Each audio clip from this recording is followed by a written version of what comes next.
All right. Let's open this plastic.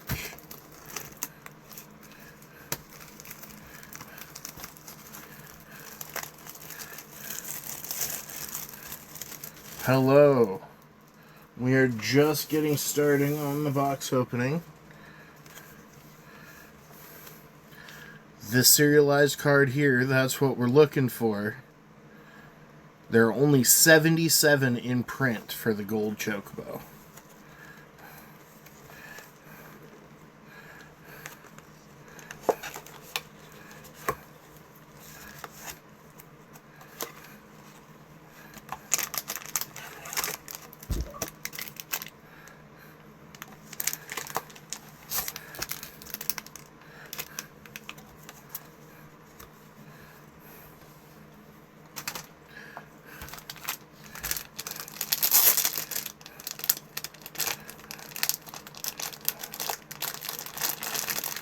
Got a nice assortment of sleeves right here, set aside in case we hit something good.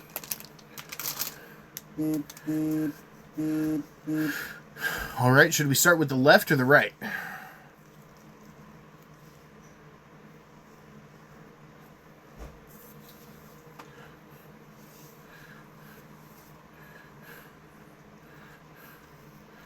I think we're starting with the left.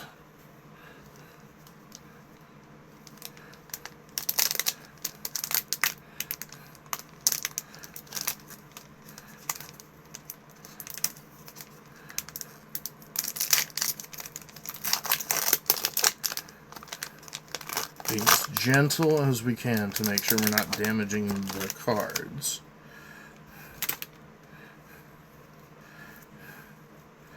Alright, so it looks like the rares are going to be in the back, so we're going to pop them around here.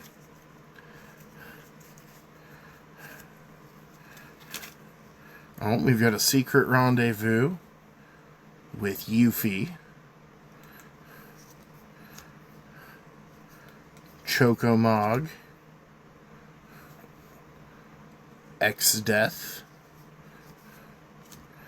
Sorceress Schemes, Quistis,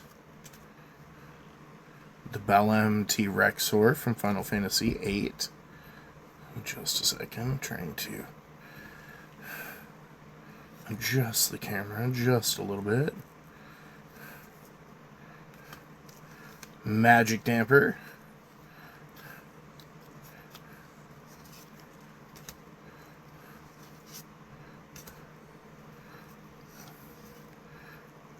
alright, our first rare of the pack, Summon Brunhilde.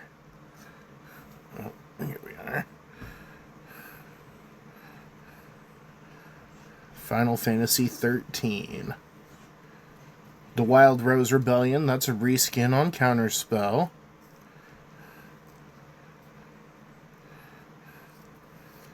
Oh, we got a Kuja.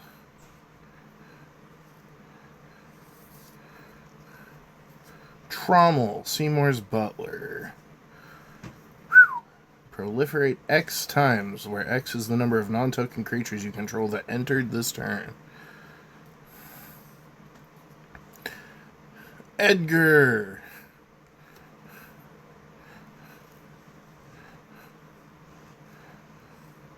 And a land to finish it off.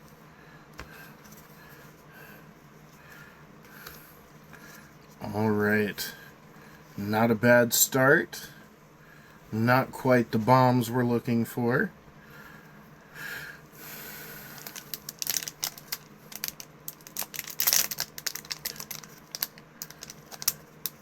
Again, we're looking for any of those 6 Neon Chocobos.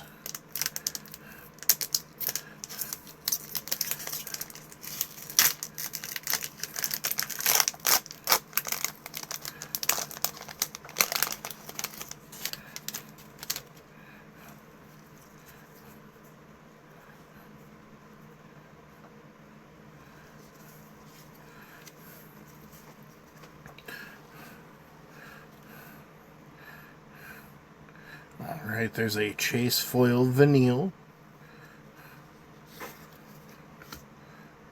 Garland from Final Fantasy 1. The Cloud of Darkness from Final Fantasy 3.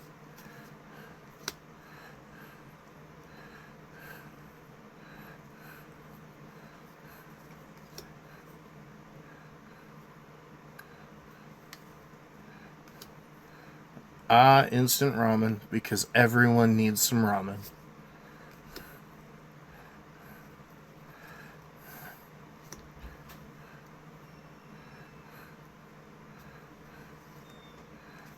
There's our token, which means we're into our rares.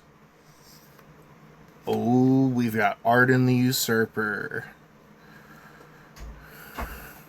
For 8 mana, we have a 4/4 that says demons you control have Menace, Lifelink, and Haste.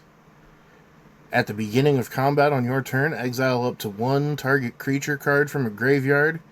If you exiled a card this way, create a token that's a copy of that card, except it's a 5/5 demon. That's a pretty good bomb. We've got Light Up the Stage, A Promise Fulfilled. Oh, Sephiroth, the ex-soldier. But it's not the foil. Still a good pull. We've got Setzer, the Wandering Gambler from Final Fantasy VI. Saz Katzroy, the Water Crystal, and a Pretty Forest. Alright. Well, let's get these two in sleeves.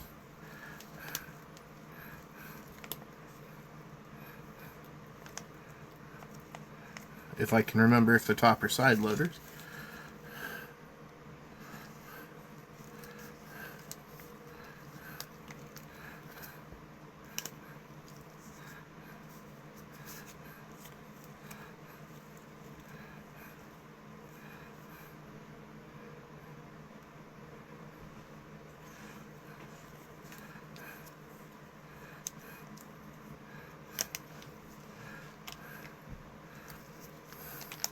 No Chocobos yet, but 2 pretty nice foil rares. Well, 1 foil rare, 1 non-foil mythic alt art.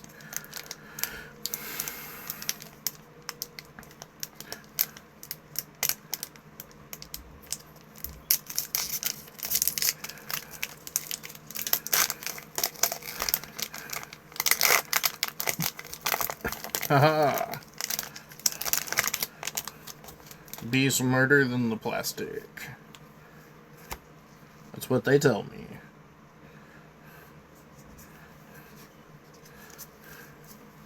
Alright, for our commons and uncommons, we start with the cartoon art for the Fat Chocobo. We've got Ignis Scientia to cook us a good meal. Saz's cute little Chocobo chick that gets really big, really fast in a game of Magic. Evil Reawakened. Nothing like bringing your creatures back and making them just a little bit stronger. We've got Freya from Final Fantasy IX.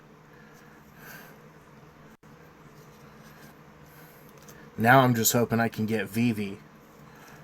Prisha's Wanderings. Ahriman. Evil Eye Horror. Here's our hero token. And our foil rare to start, Seifer Almasi.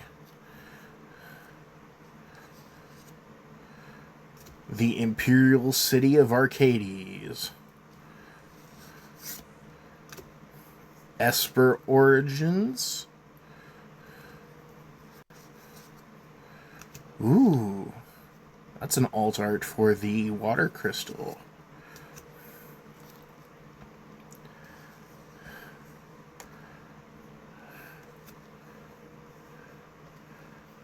Cecil, the Dark Knight of Final Fantasy IV. And another pretty forest.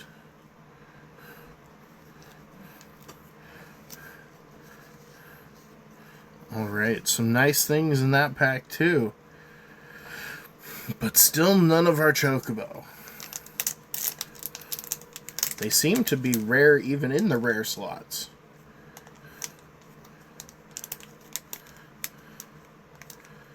And me, I just want to ride a Chocobo, man.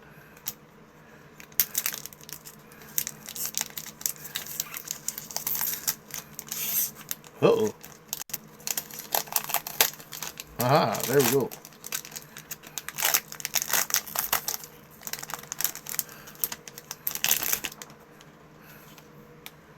The pack did not want to let go.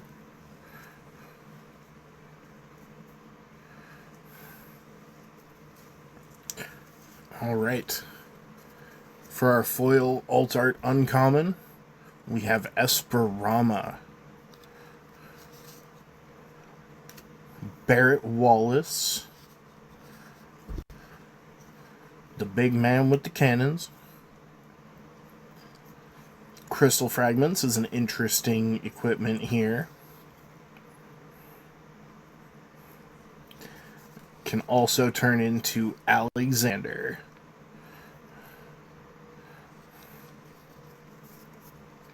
We've got Shantoto.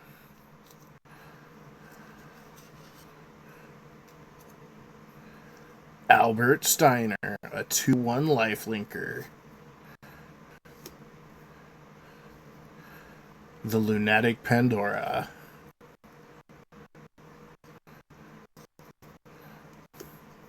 Blazing Bombs. Careful or he'll explode.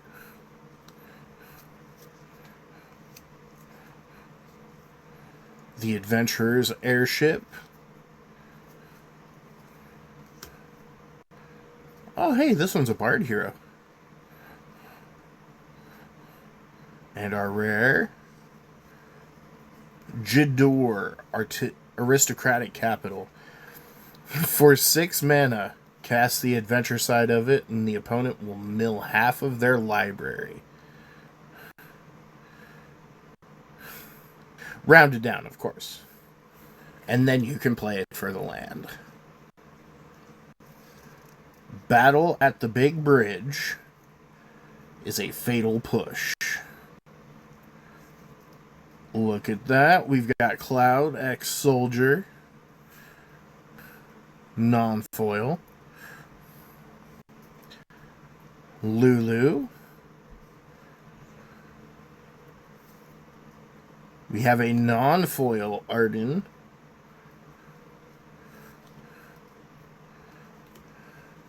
And Tella the Great Sage. Ooh, that's a really pretty plains.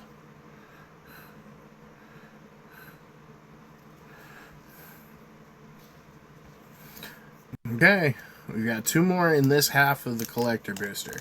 And we have not seen one Chocobo.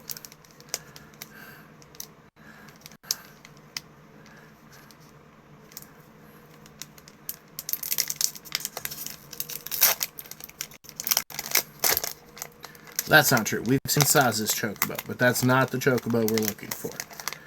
We are looking for the Traveling Chocobos.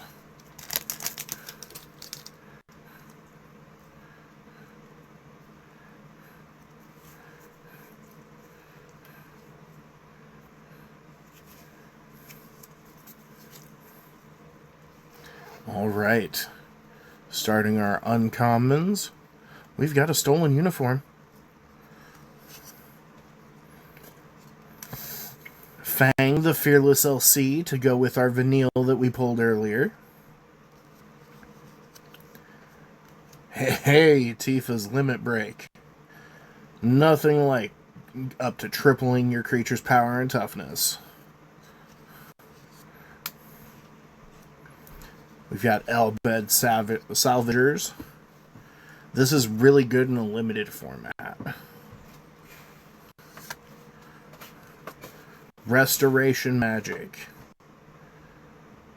That is a really powerful combat trick. if you have the 5 mana to give everything hexproof and indestructible.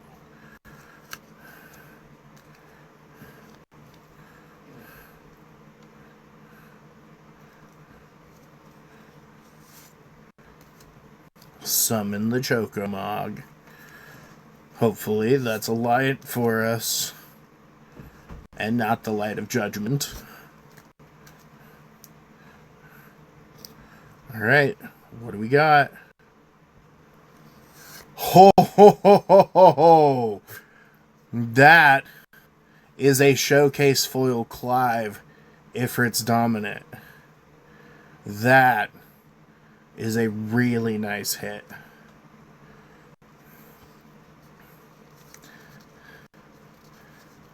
Beneath that, we have Lightning Lone Commando, which is a reprint of Ishin Two Heavens as 1. Jekt Reluctant Guardian is a mono black creature with menace, 4/3. Whenever Jekt deals combat damage to a player, you may exile it and return it to the battlefield transformed. And it transforms into Braska's Final Aeon. It is a 7/7 for its first 2 lore steps. Each opponent discards a card and you draw a card. For its 3rd step, each opponent sacrifices 2 creatures of their choice.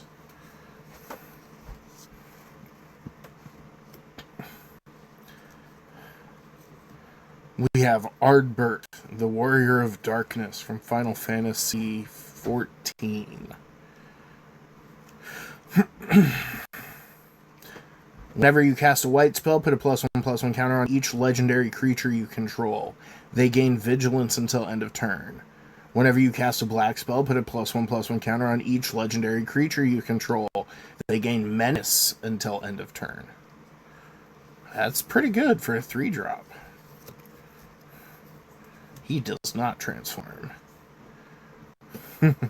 And we have Vayne the Street Thief from Final Fantasy XII. Whenever one or more scouts, pirates, and or rogues you control deal combat damage to a player, exile the top card of that player's library. You may cast it. If you don't, create a treasure token. Whenever you cast a spell you don't own, put a +1/+1 counter on each scout, pirate, and rogue you control. That's really strong with the right synergies.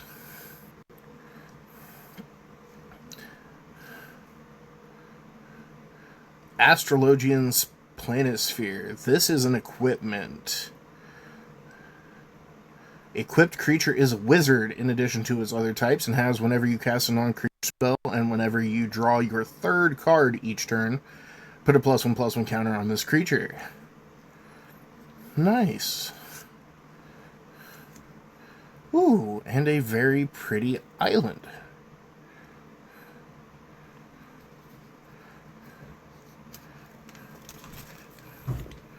But let's get this Clive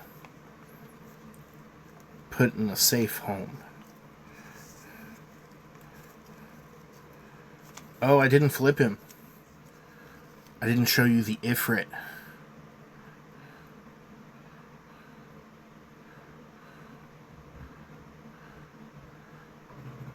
Ifrit is a 9/9. When you flip him, his first step says he fights up to 1 other target creature. His second step is to add 4 red mana. Ifrit has 3 or more lore counters on it, exile it, then return it to the battlefield front face up, so he turns back into Clive.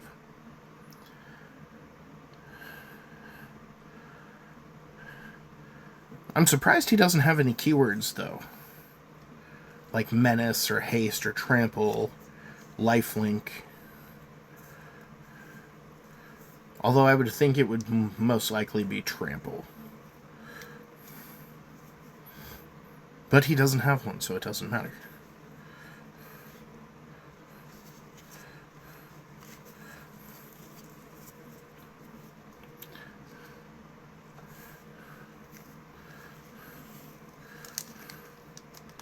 Last one for this half of the collector booster.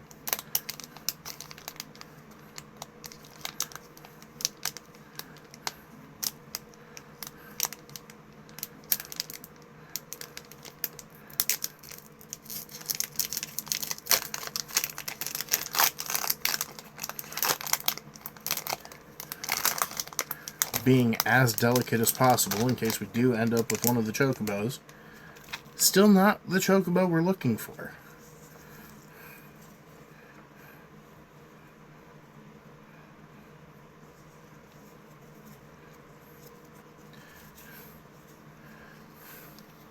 Alright, we've got the pretty foiling on our first uncommon.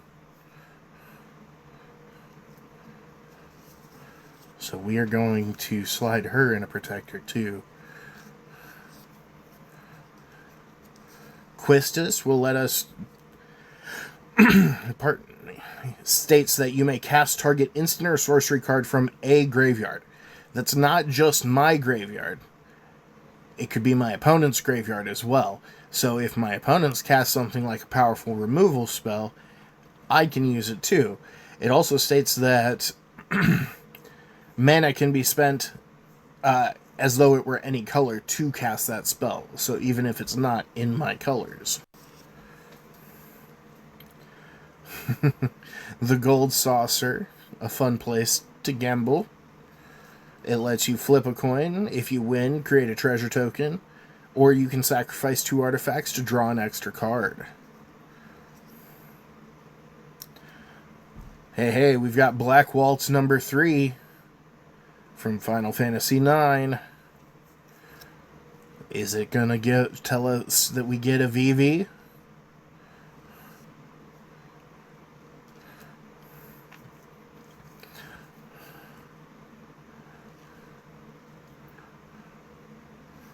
Tenno Dark City.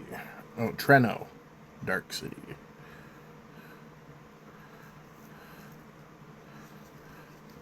Hey, it's a city, it's a town from Final Fantasy IX.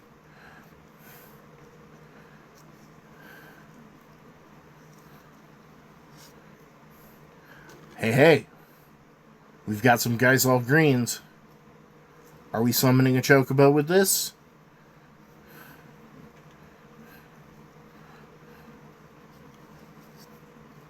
There's our bird token.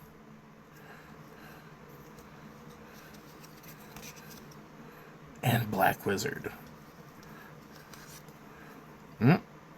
That's not it. That's Vayne. Memories of Nibelheim.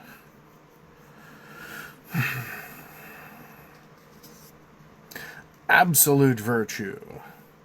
You have protection from each of your opponents. Yuna's Decision.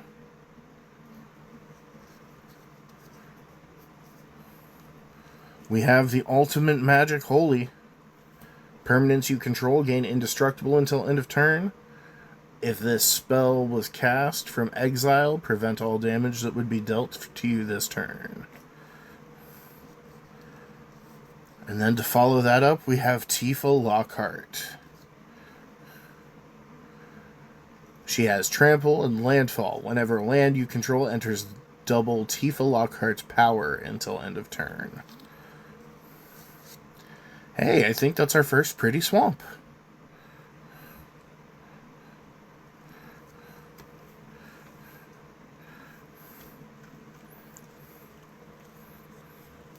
I didn't know the showcase foils came with the uncommon cards. Fang also is half of a transformed Esper, with Vanille being the top half. Together they make Ragnarok, which is a 7/6 creature.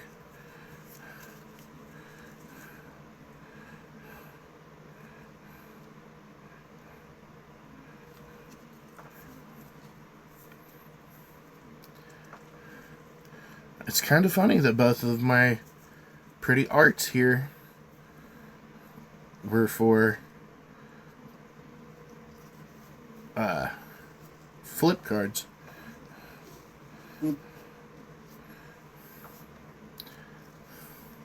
Clive sitting right there, dominating our current spiciness.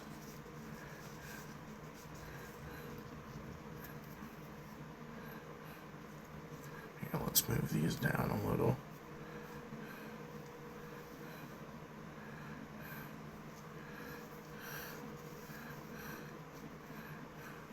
So Clive can be in the full picture.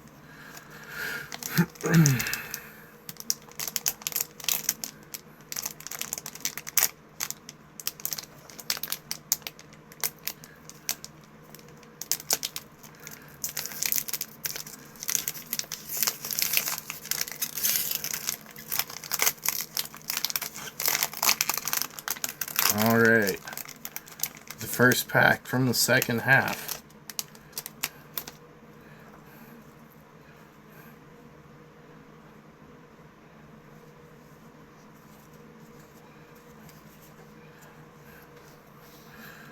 This half we're starting with a Summon Fenrir.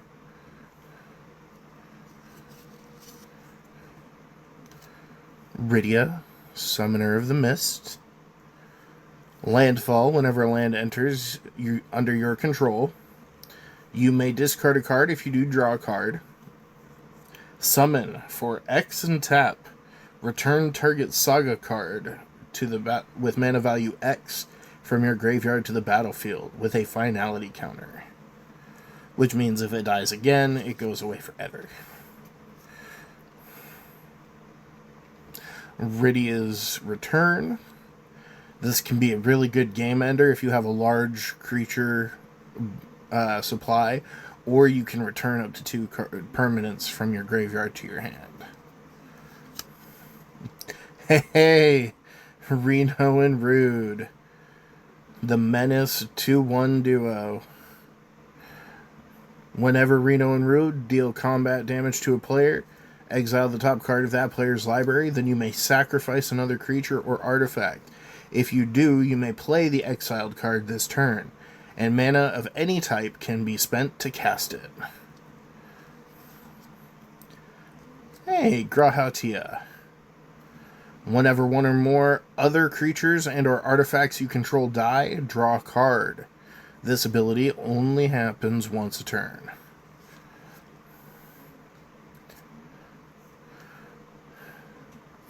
Rabanastra Royal City. We've got the Monk's Fist to make a monk hero. Here's our mission to save Aerith. Sounds like we need a hero. Oh, look at that. A beautiful foiling for Yuna, the Hope of Spira. During your turn, Yuna and enchantment creatures you control have Trample, Lifelink, and Ward 2. Meaning that the opponent would have to pay extra 2 mana to target your enchantment creatures. At the beginning of your end step, return up to 1 target enchantment card from your graveyard to the battlefield with a finality counter on it. That is lovely. And then we have Seymour, Kinnan Bonder Prodigy. Oh, that's a really good hit, too.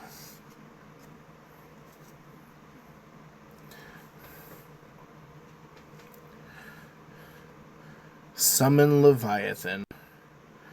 6/6 with Ward 2. When it enters, return each creature that isn't a Kraken, Leviathan, Merfolk, Octopus, or Serpent to its owner's hand.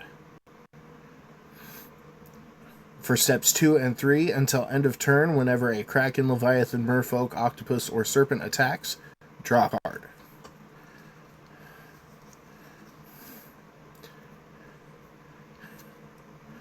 Hey, we summon Kujata, the big bull.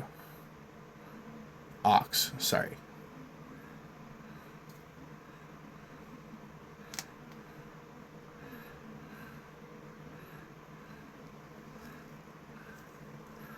7/5 trample haste. That's not bad. There it is, guys. It's not a Chocobo, but it's the Jumbo Cactuar. Its ability, 10,000 Needles. Whenever this creature attacks, it gets plus 9,999 plus 0 until end of turn.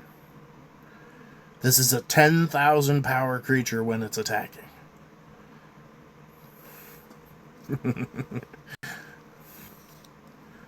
And we've got another Edgar, King of Figaro.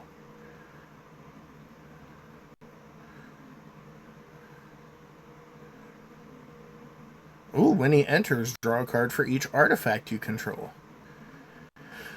The first time you flip one or more coins each turn, those coins come up heads if you win those flips. Oh, come up heads and you win those flips. Okay, so if you pair that with the golden saucer we were talking about earlier, you automatically get the treasure token. And a pretty forest with chocobos. But not the chocobos we're looking for. We're still on the hunt for those.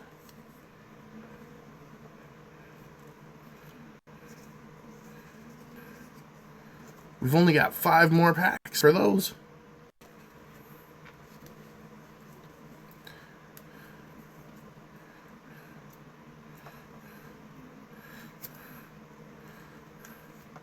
And I think Una may have just knocked Clive off of his seat.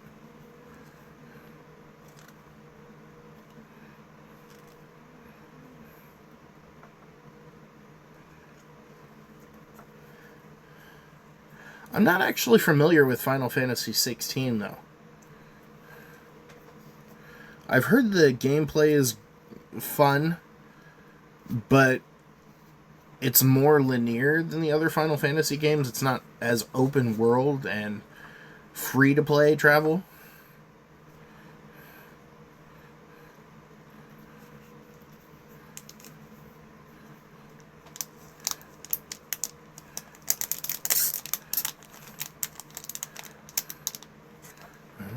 One second.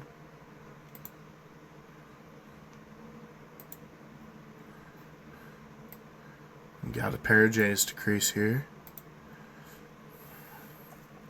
Tisk tisk, bad boy.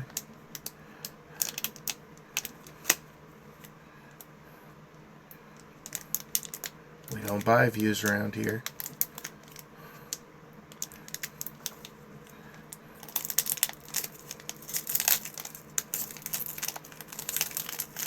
They are persistent, though. They keep trying to sell them.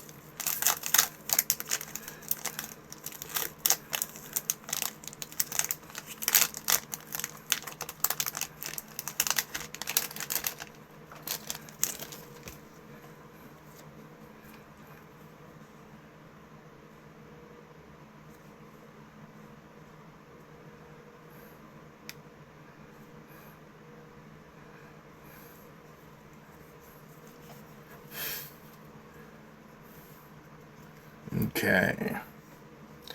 Starting off this pack, we have Ambrosia Whiteheart, a legendary bird. Ambrosia is a flash 2/2 for 2. When Ambrosia Whiteheart enters, you may return another permanent you control to its owner's hand. Landfall. Whenever a land you control enters, Ambrosia Whiteheart gets +1 +0 until end of turn. She is a legendary chocobo, but not the legendary traveling chocobo.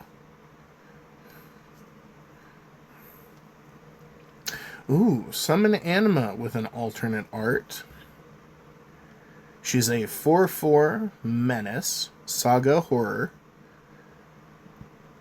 For steps 1, 2, and 3, it's pain. You draw a card and you lose 1 life. Step 4, each opponent sacrifices a creature of their choice and loses 3 life.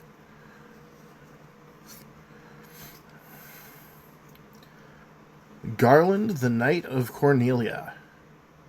The bad guy for the first half of Final Fantasy I. Whenever you cast a non-creature spell, surveil 1.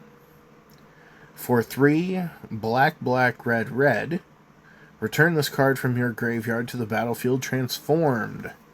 And he becomes Chaos, the Endless. Which is a 5/5 flying. When Chaos dies, put it on the bottom of its owner's library.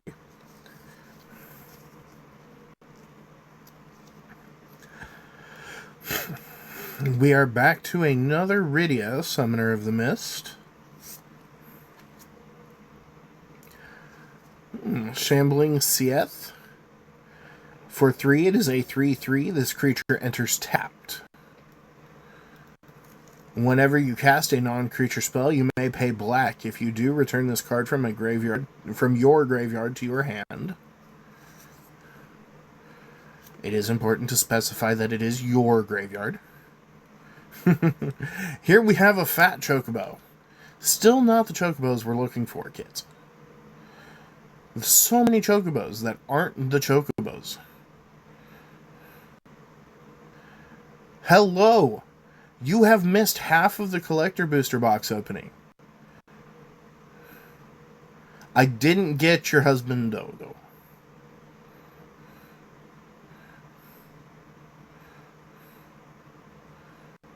Hello, welcome to the stream, everybody. We are just going over this pack here. We have opened a fat Chocobo. I will go over the bombs that we've hit in just a second for everybody that just joined. The fat Chocobo says Wark and creates a 2/2 green bird creature token that says whenever a land you control enters, this token gets +1/+0 until end of turn. For steps 2, 3, and 4, creatures you control gain trample until end of turn.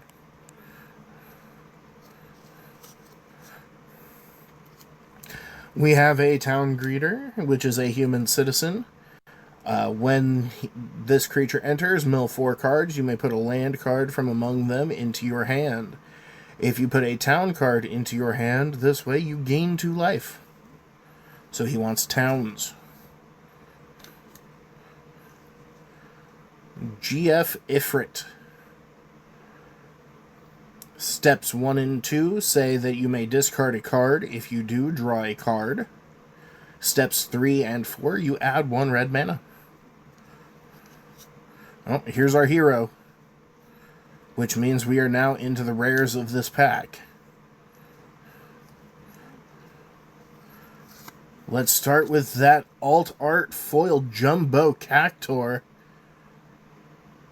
For 7 mana, we have a 1/7 with that 10,000 Needles ability. It becomes a 10,007 creature.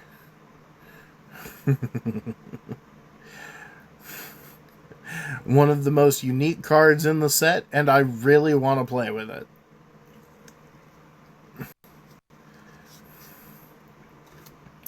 We have the Darkness of Eternity, which is a reprint on the classic Dark Ritual.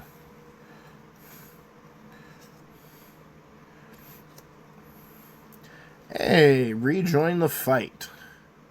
This one's from the Commander decks. Mill 3 cards. Then, starting with the next opponent in turn order, each opponent chooses a creature card in your graveyard that hasn't been chosen. Return each card chosen this way to the battlefield under your control. Oh, that's dirty. That is dirty, and I kind of love it.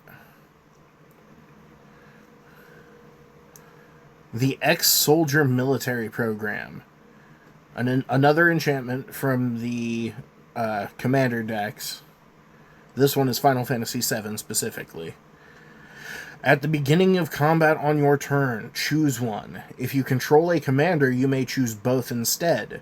Create a 1/1 white soldier creature token. Put a +1/+1 counter on each of up to 2 soldiers you control.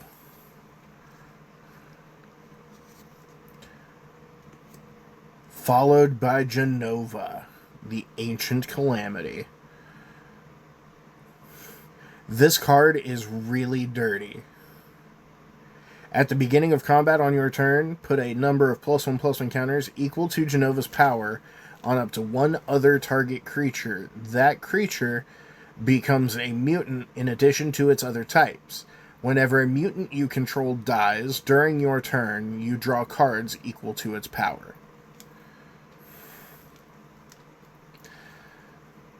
Oh, but her ability that lets her make mutants and then says whenever they die during your turn, you draw that many cards equal to their power. So it refills your hand, allowing you to cast more creatures and make more mutants.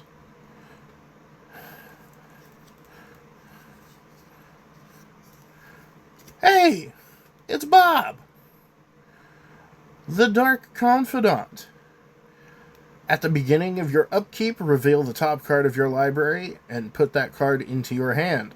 You lose life equal to its mana cost. Very dangerous, mythic gambling. Ooh, an eerie looking swamp. Alrighty, so we got some really nice hits there. We're gonna put Bob in the bag. We're going to put our Jumbo Cactuar in a sleeve. And the Darkness of Eternity. No, this one's my swamp. You get your own swamp. Alright, so going over some of our previous hits from the first half. We hit Yuna, the hero of Spira.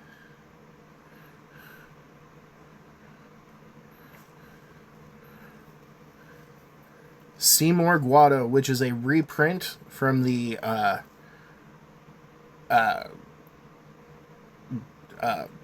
stylized foils for Kinnan Bonder Prodigy. Kinnan is a huge hit in Commander. Then we've got Clive in the special foil. Clive and Yuna are the two mythics that I've hit in the special foiling so far. Arden the Usurper in the Alt Art Showcase foil. I can't wait to play with this. This is going to be bad. We have Sephiroth, the Fabled Soldier.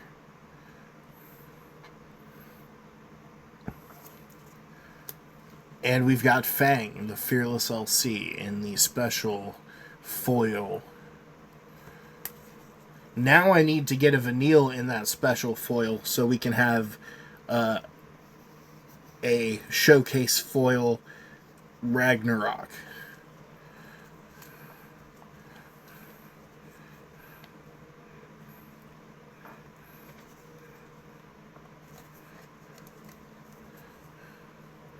See, I would have been streaming on Arena Friday, but I went to a pre-release with Baby Brother for the new Final Fantasy set and spent far too much money.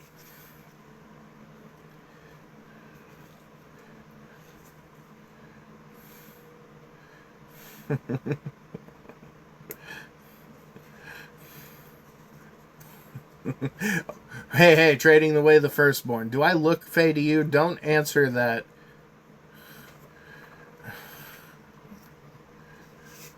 People might believe you and misunderstand.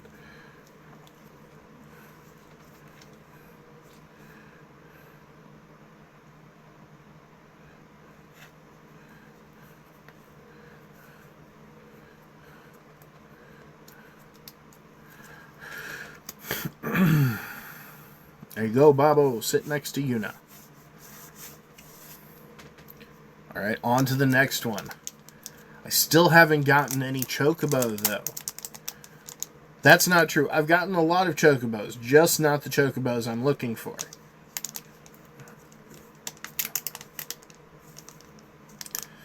I am kind of surprised I haven't seen an Emmett Selk yet. Although I think he might be a mythic, so I may not actually see him.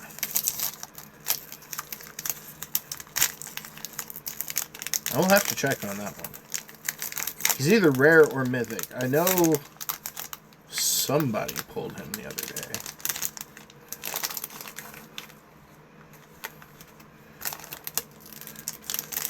One second. Let me clean up all these loose packs. They're bugging me.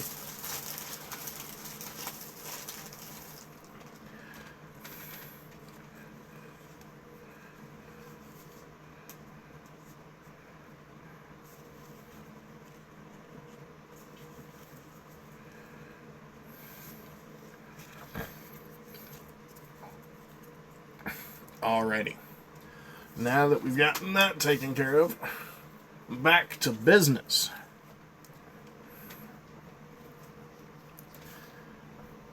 First up in our uncommons, we have an alt art cool looking Omega Heartless Evolution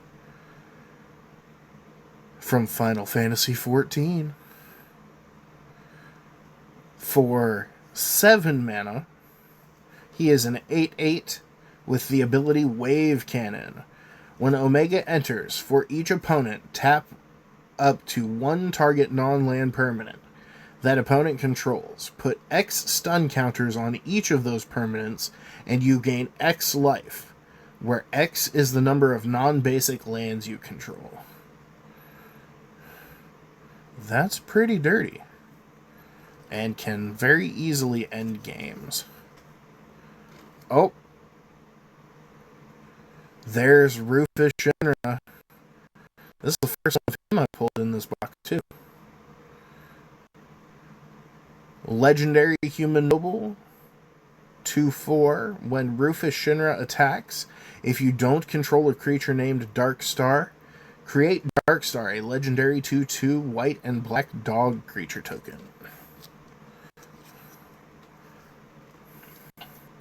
Hey, the unexpected request says we can gain control of target creature until end of turn. Untap that creature. It gains haste until end of turn. You may attach an equipment you control to that creature. If you do, unattach it at the beginning of the next end step. Speaking of equipments, we've got a Coral Sword. Says Flash. When this equipment enters, attach it to target creature you control. That creature gains first strike until end of turn, and the equipped creature gets +1/+0.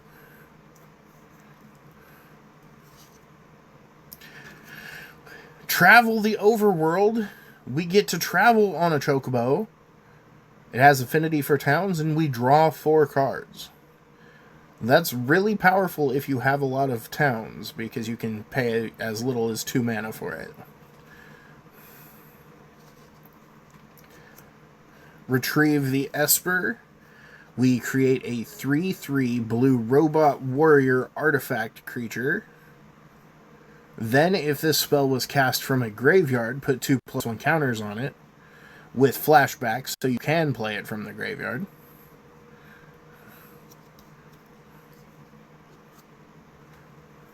The Namazu Trader.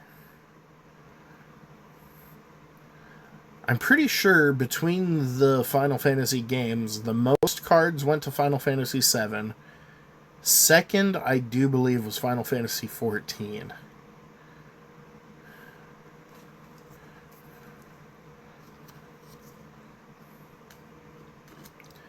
Ah, a Gigantode. This one's from 15.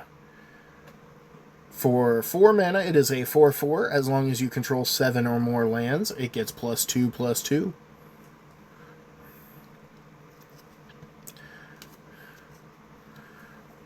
There's our hero of the day.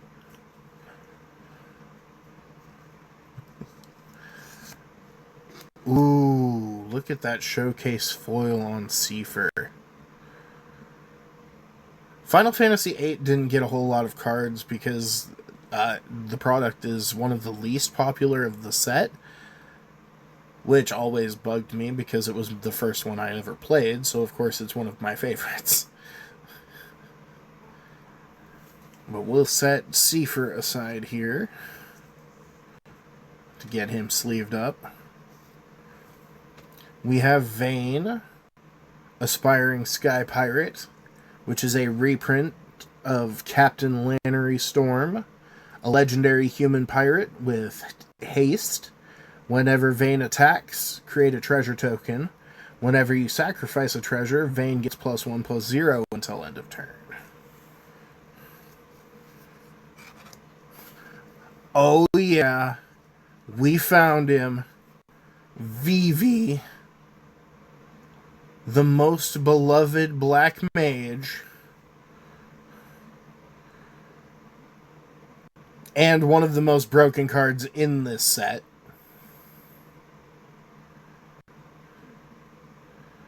For 0 mana, add X mana in any combination of blue or red, where X is Vivi Ornithier's power. Activate only during your turn and only once each turn.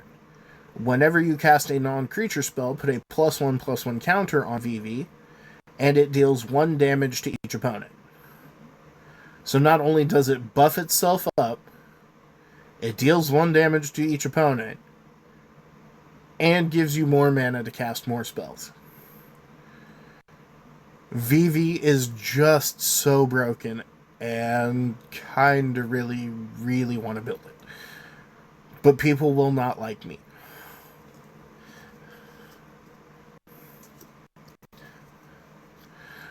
Alright, we have a Final Fantasy XIV Commander card. Hermes, Overseer of Elpis. He is a legendary Elder Wizard. 4 mana, 2/4. Whenever you cast a non-creature spell, create a 1/1 blue bird creature token with flying and vigilance. Whenever you attack with 1 or more birds, scry 2.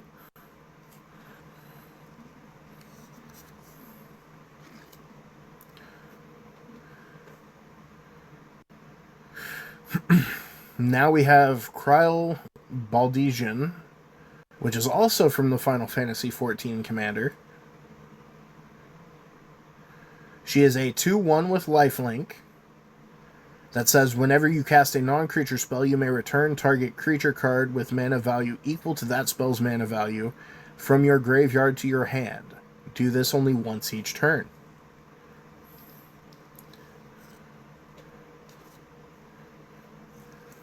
I will try to remember that. Ooh, we have Sephiroth, the Fabled Soldier, and now we have the Masamune. As long as equipped creature is attacking, it has first strike, and must be blocked if able. Equipped creature has, if a creature dying causes a triggered ability of this creature or an emblem you own to trigger, that ability triggers an additional time. Which works perfectly with Sephiroth, because he says whenever another creature dies, each... hold on, let's take a look. He's right here.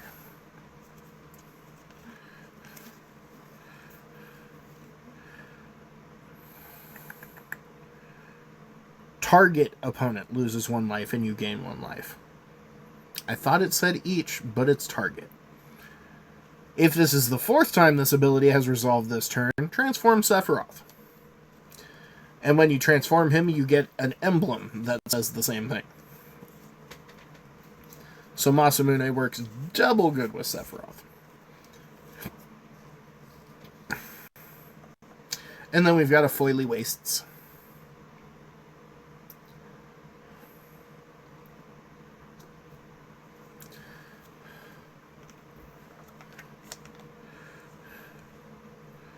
Alright, so far I am not disappointed with the quality of pulls that I'm getting. But we are not getting the cards we're hunting for.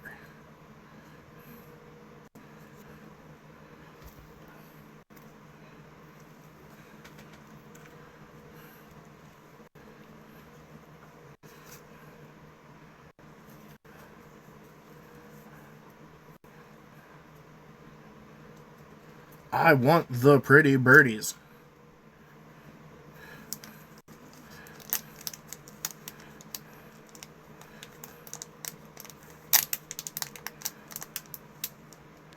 I must have me some Chocobo. Oop, 1 second. My background seems to have fallen asleep.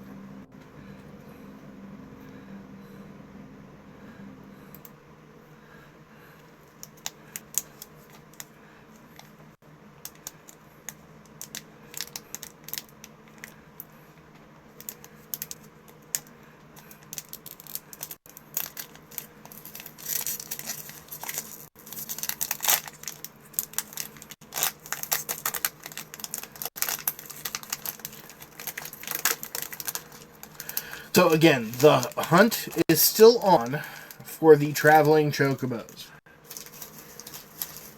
The set has 6 different Chocobo arts that we can get. They can be yellow, green, red, blue, black, or gold. The gold one only has 77 copies printed. So if we get that one, we hit it big.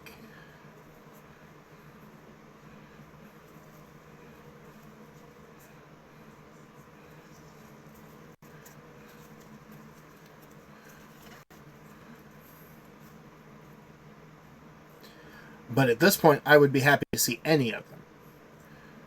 Because I just want some Chocobos.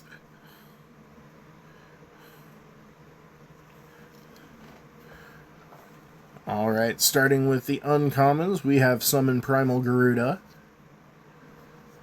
A 3/3 that, when it enters, this creature deals 4 damage to target tapped creature and opponent controls.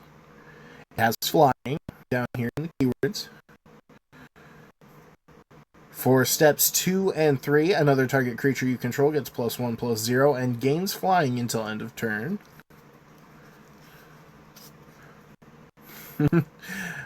Queen Brawny. I actually used this card in my pre-release deck that I built on Friday.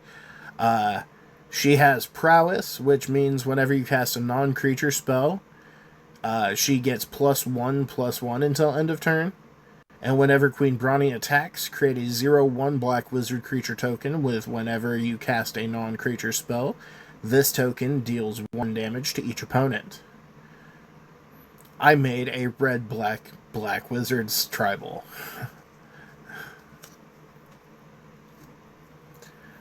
Next we have Eden, Seat of the Sanctum.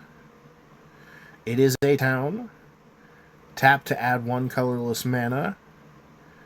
Tap 5 and tap it. Mill 2 cards. Then you may sacrifice this land. When you do, return another target permanent card from your graveyard to your hand.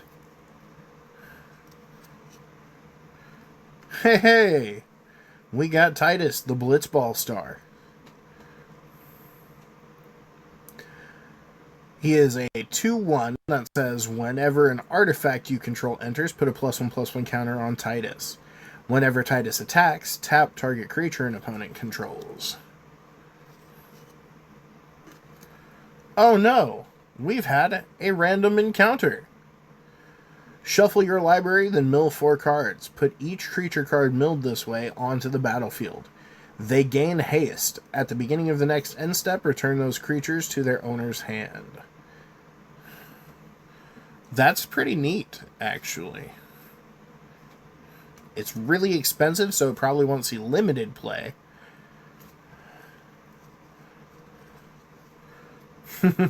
Your friendly neighborhood item shopkeeper. For 2 mana, it is a 2/2 that whenever you attack, target attacking equipped creature gains Menace until end of turn.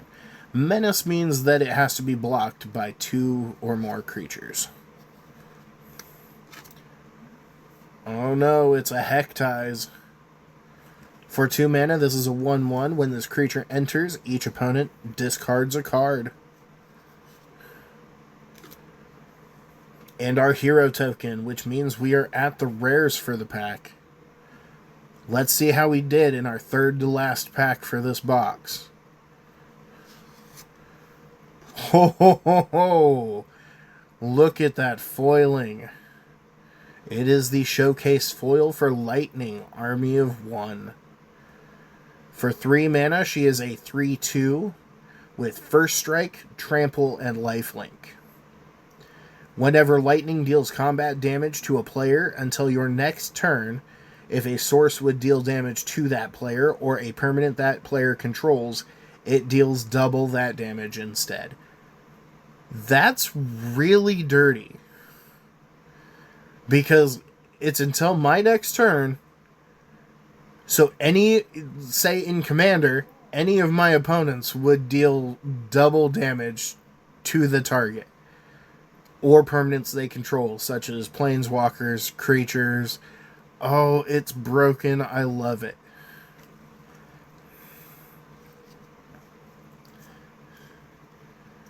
We have Baron Rivalry, which is a reprint on Deadly Dispute. I love Deadly Dispute. It gets us card draw and makes us treasures. For 2 mana, as an additional cost to cast this spell, sacrifice an artifact or a creature, draw 2 cards, and create a treasure. Ho ho ho, look at that. We have the showcase foil for Y'shtola. I actually already had the showcase foil for her because I bought the premium Final Fantasy XIV deck because she is that broken. I also bought the premium Final Fantasy VII deck.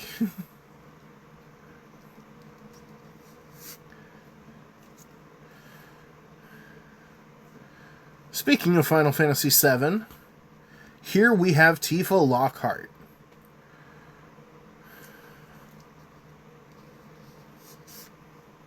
And another Final Fantasy VII card, the Helitrooper. This one is also a rare from the Commander deck. It's a flying 1/2. Whenever this creature attacks, another target attacking creature gains flying until end of turn. Equip abilities you activate that target this creature cost 2 less to activate. That's actually really powerful. Considering some of the equipments in this set have equipment costs of 5 to 7 mana. Hey look, we've got another Clive. But this one's not the full art foil, just foil. Let's see the Ifrit on the back of this one. Yeah, it's definitely not as cool. But still just as powerful. And a swamp. With what seems to be a dead dragon on it.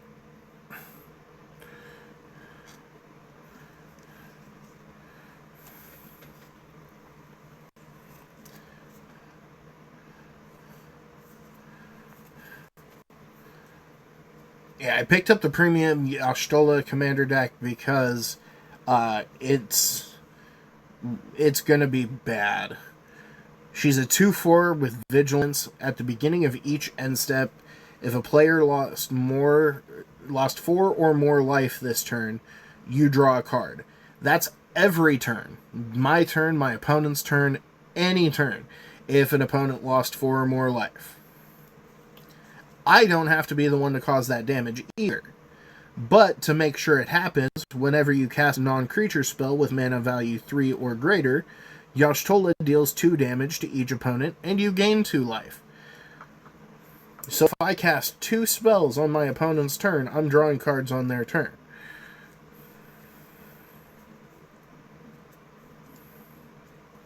Just dirty.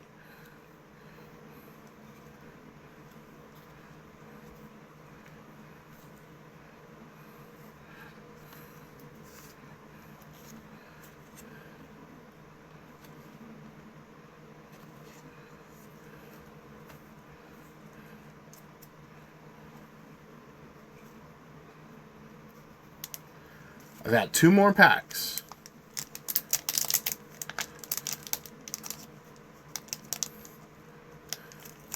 Somebody get a Chocobo whistle.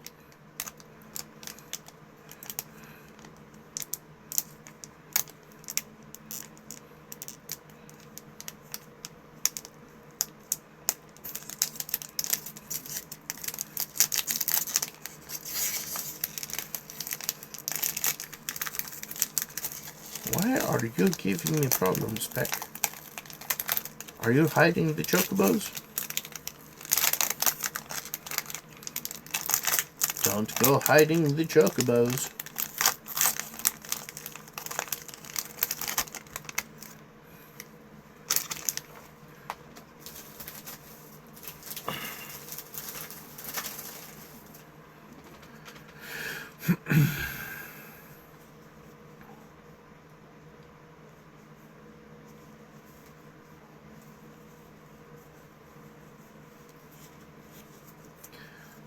Alrighty.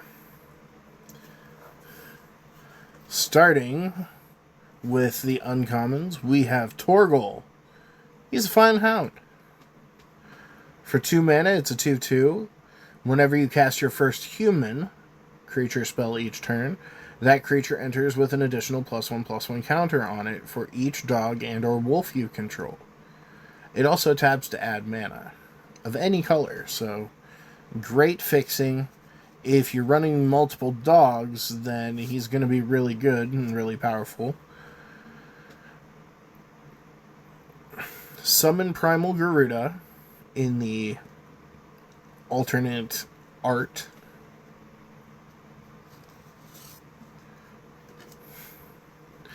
We've got Kuina, Coup Gourmet from Final Fantasy IX.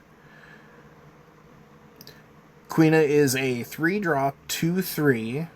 If one or more tokens would be created under your control, those tokens plus a 1/1 green frog creature token are created instead. For 2 mana, sacrificing a frog, you can put a +1/+1 counter on Kuina.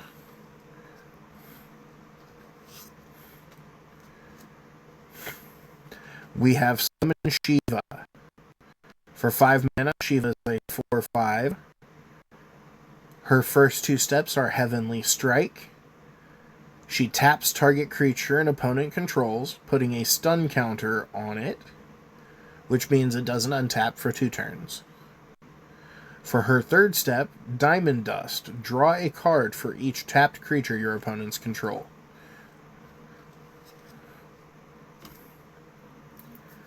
Alright, hey, we got our first Phoenix down.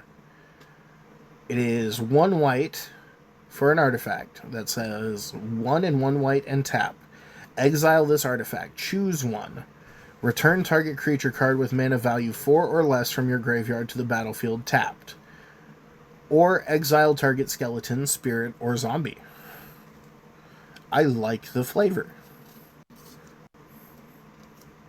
The Undercity Dire Rat. It is a 2 mana 2/2. Says when this creature dies, create a treasure token.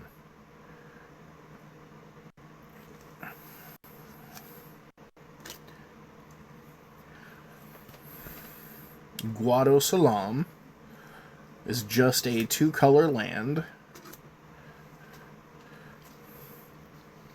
Here we have a Scorpion Sentinel.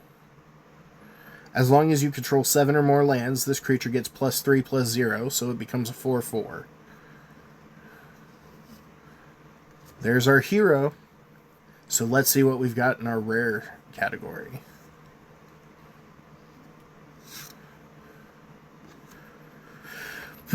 Memories Returning. Reveal the top 5 cards of your library, put one of them into your hand, then choose an opponent.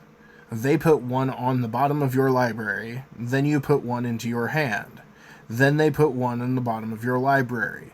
Put the other into your hand. Interesting. So it's kind of like a fact or fiction, only not.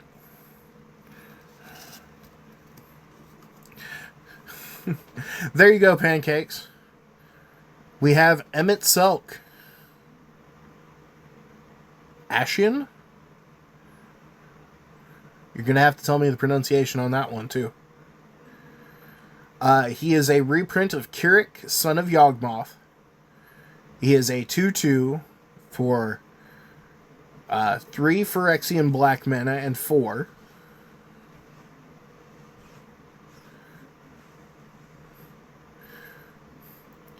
Ascian? He does kind of look like an ass to me.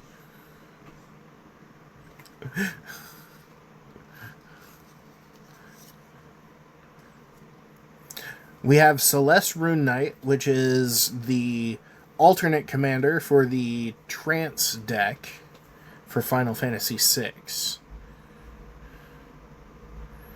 When Celeste enters, discard any number of cards, then draw that many cards, +1. Whenever one or more other creatures you control enter, if one or more of them entered from a graveyard or was cast from a graveyard, put a +1/+1 counter on each creature you control. That works really well in a graveyard synergy deck. Ishgard, the Holy Sea, is an adventure land. For the adventure, for 5 mana, return up to 2 target artifact and or enchantment cards from your graveyard to your hand. Interesting. Oh look, Professor Hojo says the first activated ability you activate during your turn that targets a creature you control costs 2 less to activate. Whenever one or more creatures you control become the target of an activated ability, draw a card. This ability triggers only once each turn. That second part's going to work if it's me targeting them or if it's an opponent. So it'll activate on not just my turn, but other people's turns as well.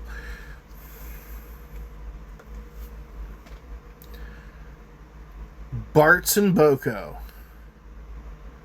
We've got an affinity for birds. And when Bartz and Boko enters, each other bird you control deals damage equal to its power to target creature an opponent controls. He's got a Chocobo with him, but it's not the Chocobo we're looking for, guys. I haven't seen a traveling Chocobo. Where's my Chocobos?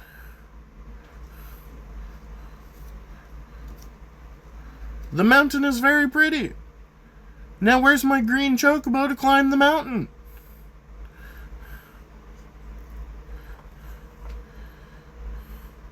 Ah!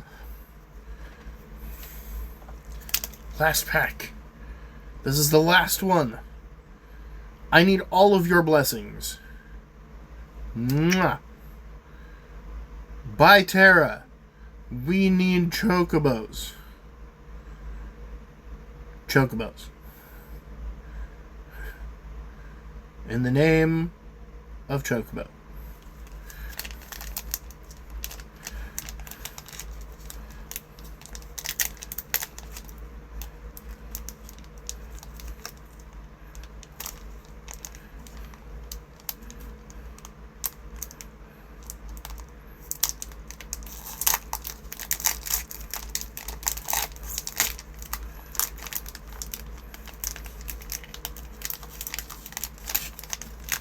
Release the cards, thank you.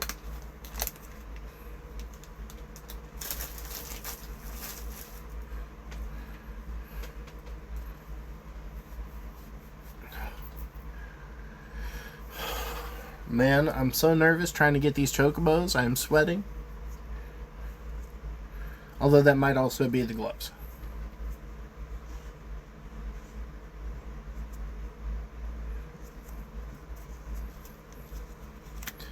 Okay. Starting with our uncommons, we've got Summon Shiva with the alternate foil. Hey, Gladiolus. This guy killed me really big on Friday. My opponent played a land which activated Gladiolus' landfall. Whenever a land you control enters, another target... Oh, hey, he shouldn't have been able to do that. Oh well, I still would have died.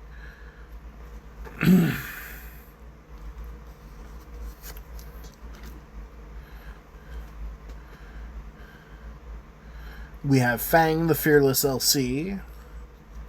This one's just regular foil, but it's still the bottom half of Ragnarok.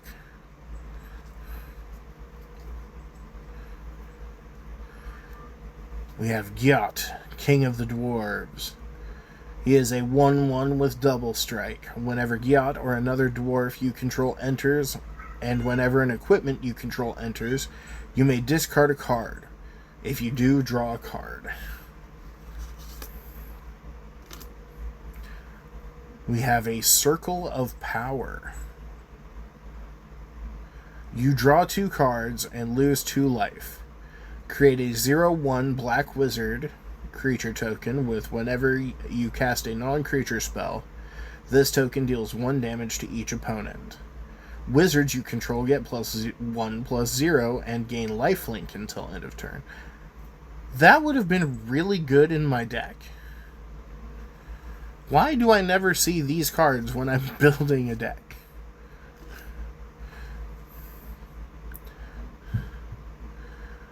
Warrior Sword. This one creates a 1/1 hero and equips itself to the hero.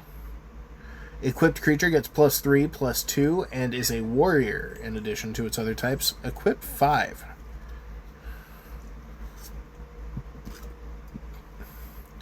The Resentful Revelation. Look at the top 3 cards of your library, put one of them into your hand and the rest into your graveyard.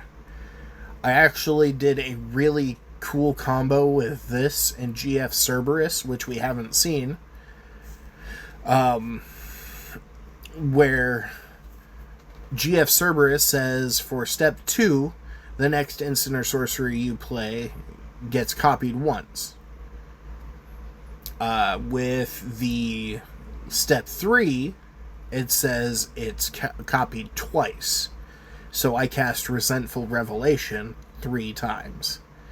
So I got to look at the top 3, pick the one card I wanted, put the other 2 in the graveyard, look at the top 3, pick the one I wanted, look at the top 3, pick the one I wanted. So in each of them I had a creature, a kill spell, and a land. So for all 3 of them I took the kill spells. And that's what won me that game.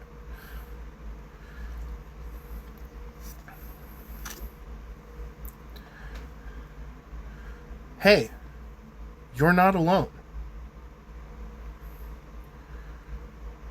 This is a pretty good combat trick for white. Target creature gets +2/+2 until end of turn. If you control 3 or more creatures, it gets +4/+4 instead. So if you have 3 or more creatures, you can give 4 for 1 mana. That's pretty decent. There's our hero. Here we are at the rares. Here we find out if we hit gold. Quite literally. Is there a Gold Chocobo? Let's find out. That is not a Chocobo. That is Baltier and Fran. For 3, it is a 4/3 with reach. Vehicles you control get +1/+1 and have vigilance and reach. Whenever a vehicle crewed by Balthier and Fran this turn attacks, if it's the first combat phase of the turn, you may pay 3. If you do, after this phase, there is an additional combat phase. Interesting. Newfound Adventure. That is a reskin for Farseek. It lets you search your library for a plains, island, swamp, or mountain card, but not a forest.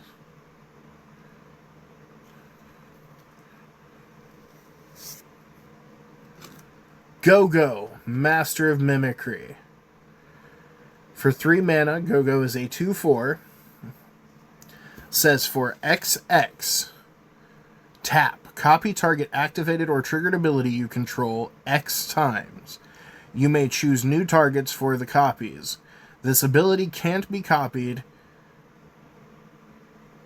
and X can't be 0. Okay, so I can't copy Go-Go's ability. but any other activated ability.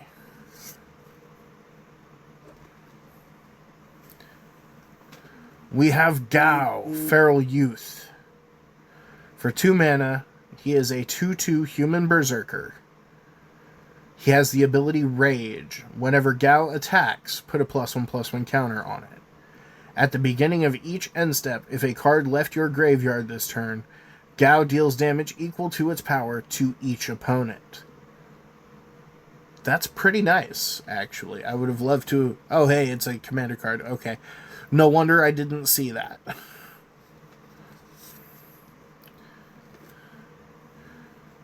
Beatrix, Loyal General.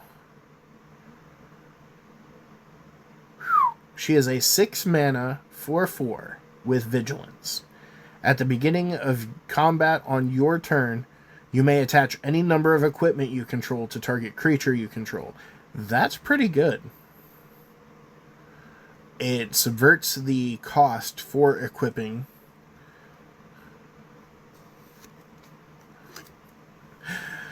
And we got the Excalibur 2. For 1 mana, it is a legendary artifact equipment. Whenever you gain life, put a charge counter on Excalibur 2. Equipped creature gets +1/+1 for each charge counter on Excalibur 2. And it equips for 3. Hey, and we got 7th Heaven.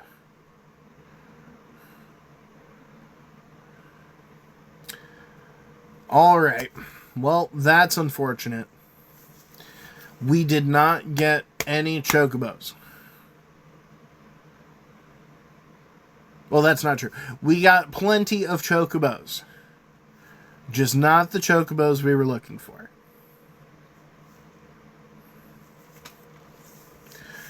Oh, no. No pretty Chocobos. I did not get any of the Neon Chocobos.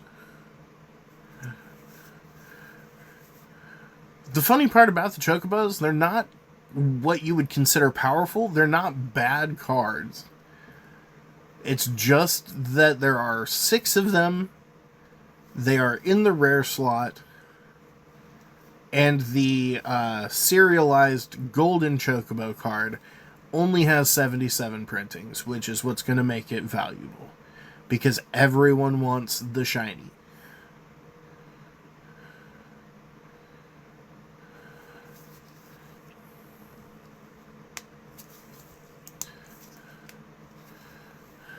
But unfortunately, with there only being 77, not everybody's going to get the shiny. I didn't here today. Maybe we'll do another box opening if we can manage it. The collector booster boxes here are actually pretty rough. Normally they sell for around 300 to 350. The Final Fantasy collector boosters, because of the gold Chocobos, are selling for like $600, $700. So more than double what normal collector boosters sell for. Do I think I got my money back? I don't know. We will have to research and see on that. I do know starting this week, Final Fantasy Draft will be available. And I am definitely going to be going hard on Final Fantasy Draft. So for Friday Night Magic, we are definitely drafting all kinds of Final Fantasy.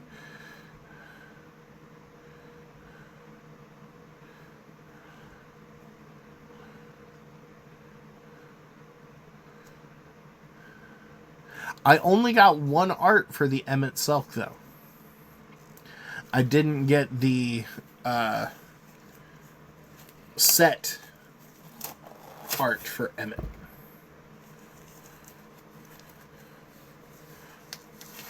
Alright.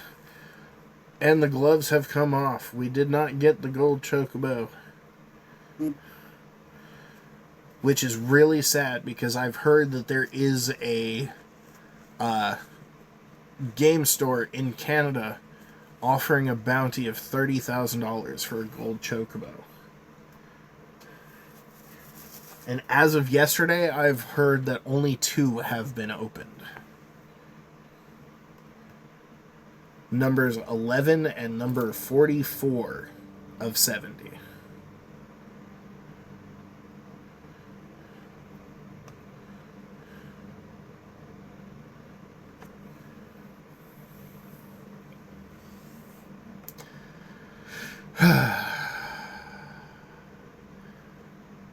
What do you guys think? Should I look into opening another collector booster?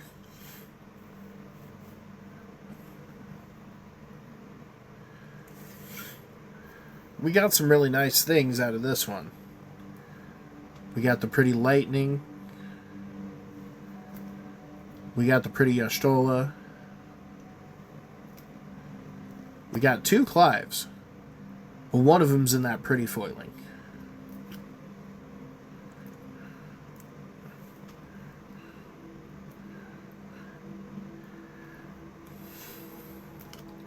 Just because you don't know anything about Magic doesn't mean you can't give your opinion. Did you enjoy watching me open the pretty cardboard? And Vivi? Look at him, he's adorable.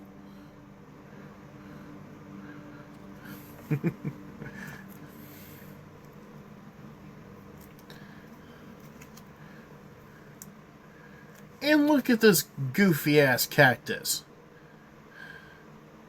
This goofy-ass cactus is going to wreck somebody's day. I promise.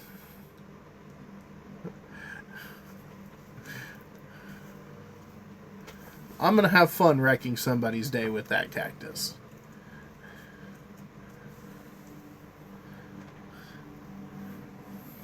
Although I think the current high dollars that I pulled on this were Yuna, Clive, and Fang ain't it. Lightning is definitely in there. And possibly Y'shtola. Y'shtola is the one that I'm questioning the value on the most, because you could just buy the premium commander set and get one. I'm actually going to pull up some card value sheets here.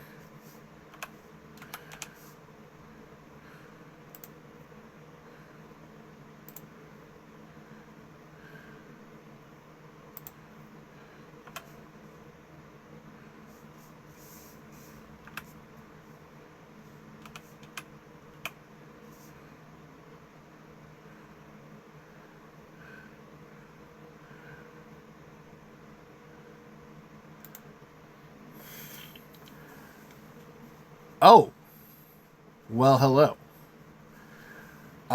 So for the Surge foil, for this one right here,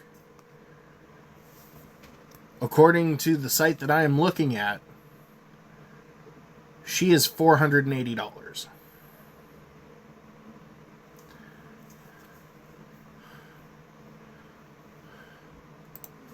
Let's check Lightning.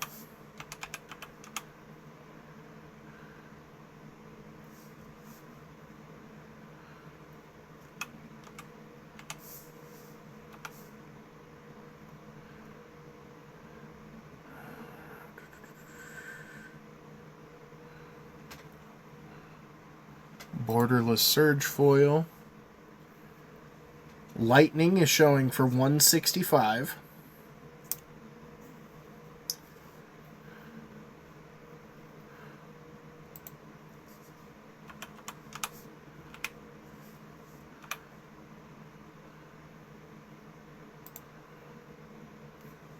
Yuna is selling for $315.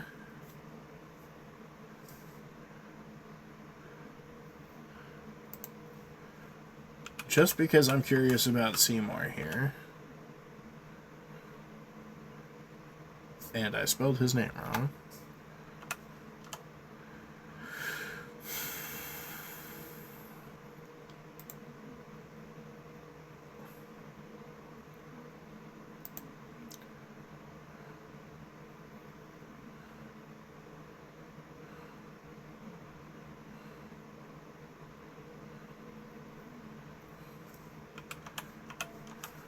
1 second.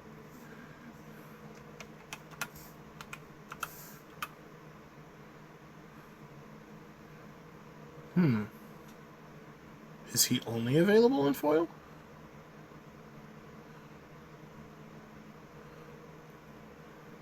I guess he is. Well, that wasn't nearly as much as I was expecting.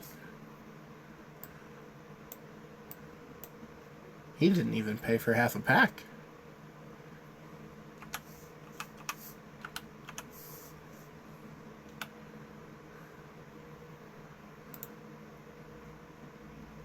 Clive is selling for $105.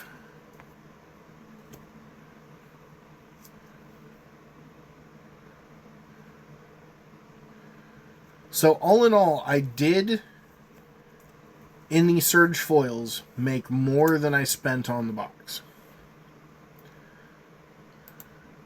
And that's just 4 cards.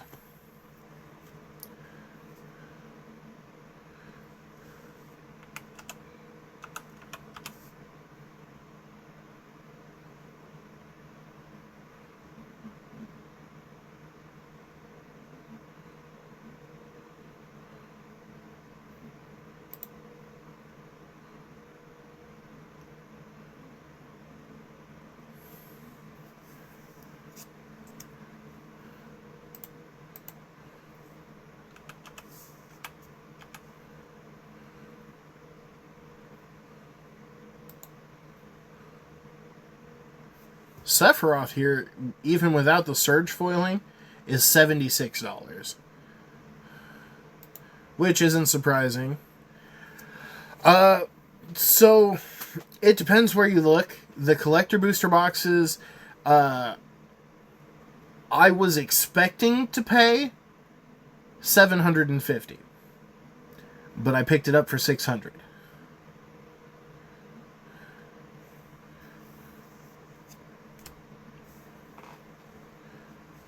What is a Fang in the Surge?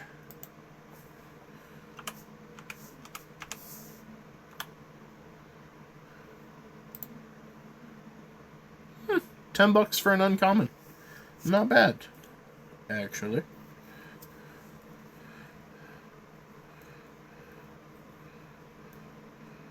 Well, might as well check Seifer's Surge.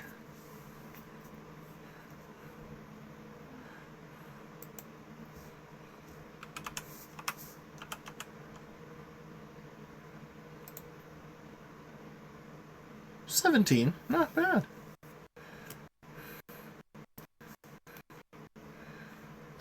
$17, not bad for the least popular game in the series.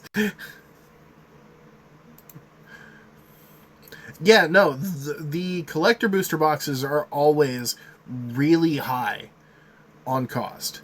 Like I was saying earlier, normal standard collector booster sets go from anywhere from $250 to $400, depending on the sets.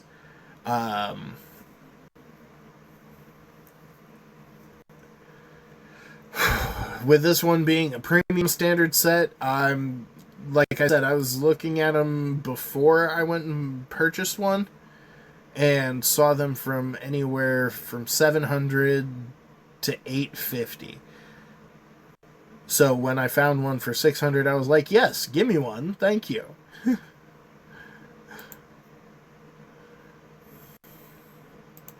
Hey, let's see if my Jumbo Cactuar is worth a bunch.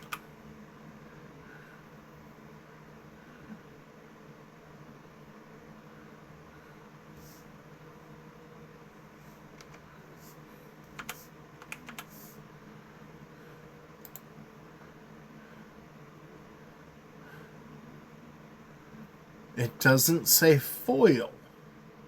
It just says borderless for $12.70. I've got a borderless foil.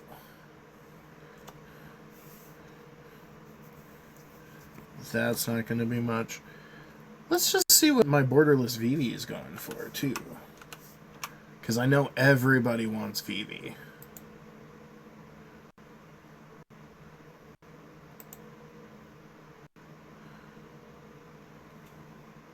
Borderless. $92 for Vivi. Oh my god.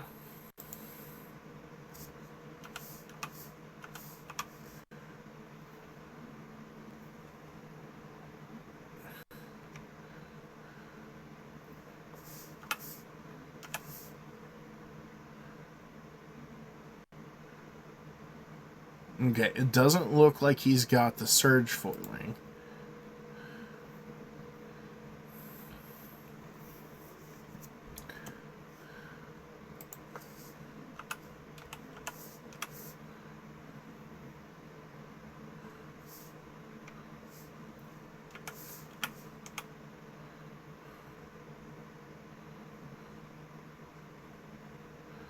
Oh, that one's not borderless. It's not retro framed.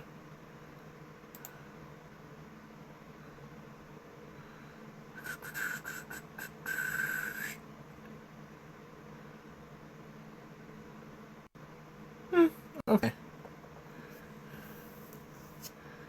What is a Clive foil by himself?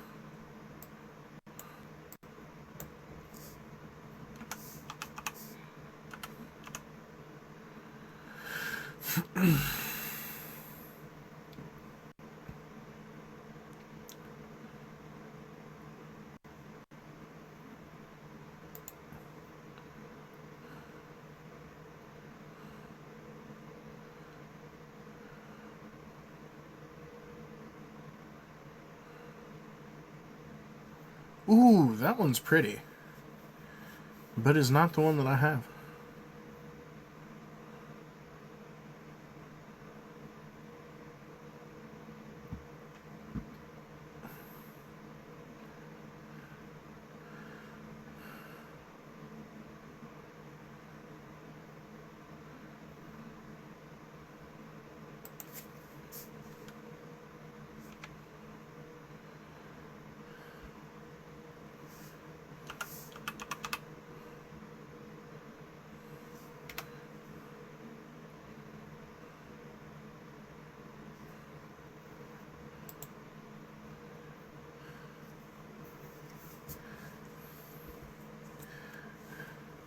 This little wizard right here wins, though. The Yashtola is worth the most, but this one's not even foil. And he's almost $100.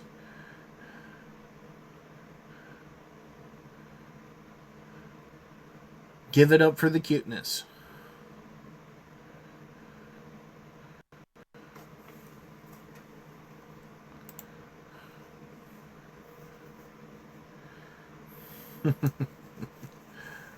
Oh man, I cannot wait. I wish that Wizards would have given me a shot to be one of the people pre-showing this set.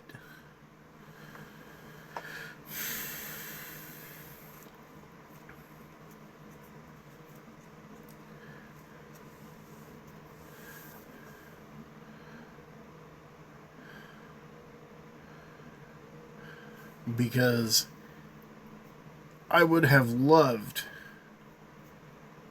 to have been able to play this week.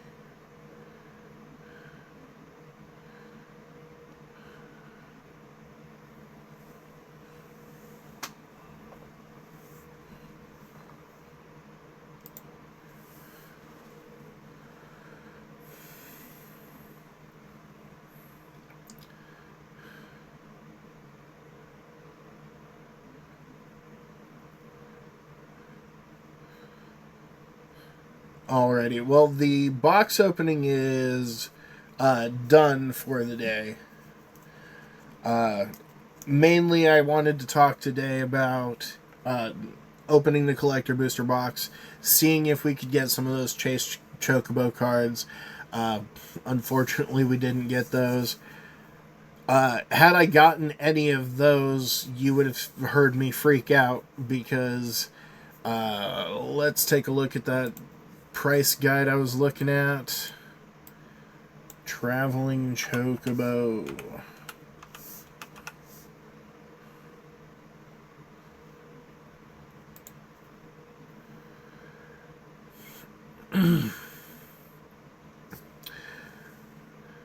Okay, so the basic borderless Traveling Chocobo is $40. The Neon Ink Yellow Chocobo is $1,600. The borderless Neon Pink, $1,300. The Neon Blue, $1,700. The Japanese Black Chocobo isn't available for a price. The green one is $1,650.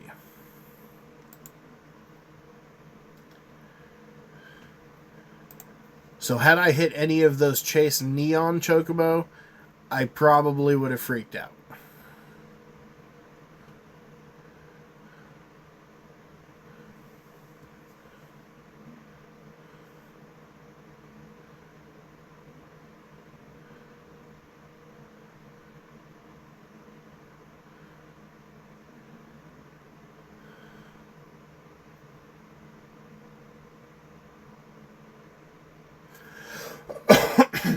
Pardon me.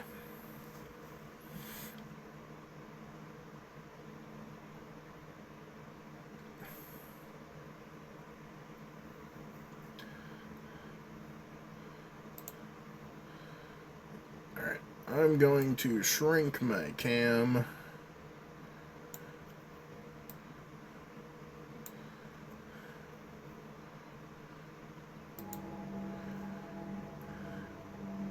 I can't wait to be able to play Final Fantasy Magic on here.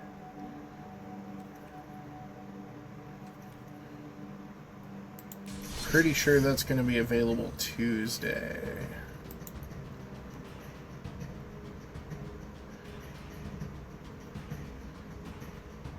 Maybe Wednesday. Hey, a quick Ether Drift draft.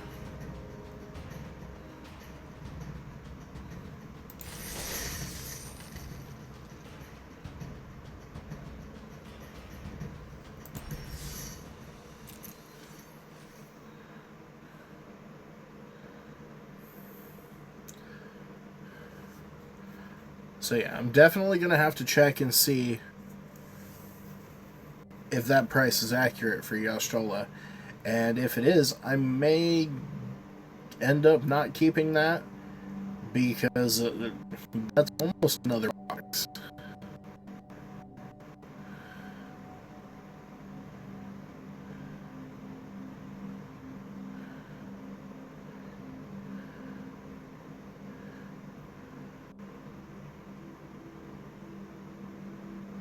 And $100 for Vivi. That cute little black mage. Gonna give me a heart attack.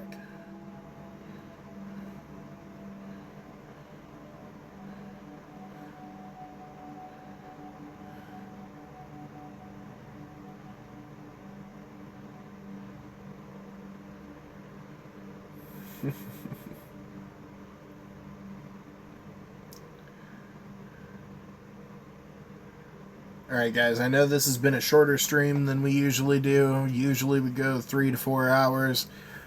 But all I really had planned was the box opening, and I'm glad I was able to share that with all of you. I hope you enjoyed the content. Please give us a follow if you're not already. If anyone's interested, I play Magic the Gathering Arena basically every Friday night. I might add in another day for that going forward once the Final Fantasy goes live for public draft, because I'm a Final Fantasy fanboy and I really love Final Fantasy.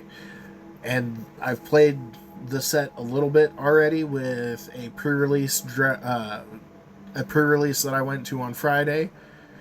So I got to see some of the new mechanics and some of the new cards, and there are some really fun deck ideas that I had to build. So I'm definitely going to be drafting Final Fantasy heavy. All in all, it was a great collector booster box opening. We didn't get any of the Neon Chocobo we were looking for, so that sucks. But we did hit a Surge Foil Y'shtola, which, according to the price guide I'm looking at, basically paid for the box at $480. Now, if I were to sell it, would I see that? No, probably not. I would probably see 300 tops, which is still half of what I spent for the box.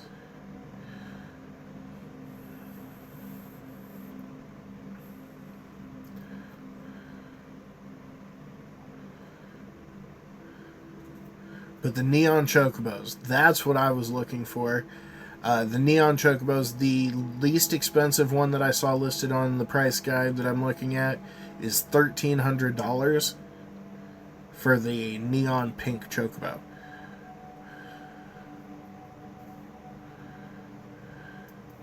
Crazy. And the Gold Chocobo wasn't even listed.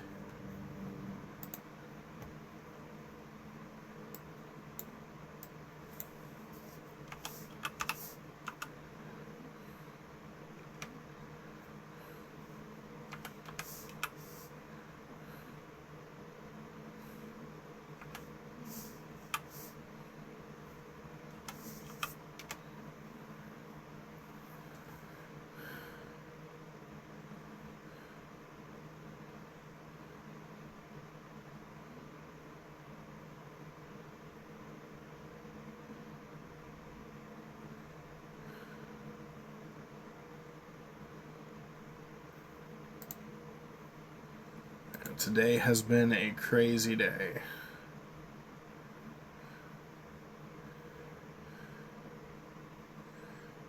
Alright, on that, I will let you guys know if I do decide to throw in a Tuesday draft, or 2, or 3, or 7.